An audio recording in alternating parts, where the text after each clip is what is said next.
নমস্কার, আমি অনুষা মহারাষ্ট্র থেকে। Welcome to my channel. Good morning সবাইকে। তো সবাই নিশ্চয়ই ভাবছো এই অন্ধকার রাত্রের মধ্যে আমি কেন গুড মর্নিং বলছি, কারণ এটা রাত নয়, এটা ভোর 5টার সময়। ভোর 5টার সময় আমাদের স্কুল থেকে একটা আমরা অনুষ্ঠানে গিয়েছিলাম বাচ্চাদের নিয়ে, তো আমারই ছিল। তো ওখানে আমরা পৌঁছে গেছি, আর এত সুন্দর জায়গাটা, এটা আমাদের স্কুলেরই আর একটা জায়গা। তো পাহাড়ের একদম নিচে দেখতেই পাচ্ছ জায়গাটা এত সুন্দর, সবার এইগুলো সব বসার সিট। আর শীতকালে বাপরে কি ঠান্ডা, আর ওই অত ভরে গিয়েছিলাম স্নান টান করে তৈরি হয়ে।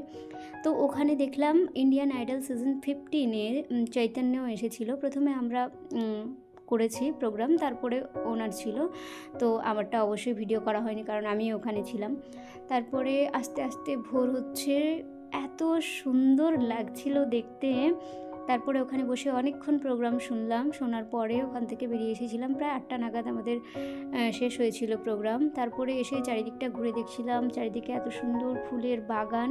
এদিকটায় খুব একটা আসা হয় না, এত বড় স্কুলের মধ্যে চারিদিকটা ঘোরা সম্ভবও নয়। তো তারপরে এদিকে এসে আমি কিছু ফটো তুলছিলাম, কিছু ভিডিও বানিয়েছিলাম। এত সুন্দর জায়গা, তো ফটো তুলতে মনেই হবে। তারপরে ব্রেকফাস্ট করে চলে আসলাম।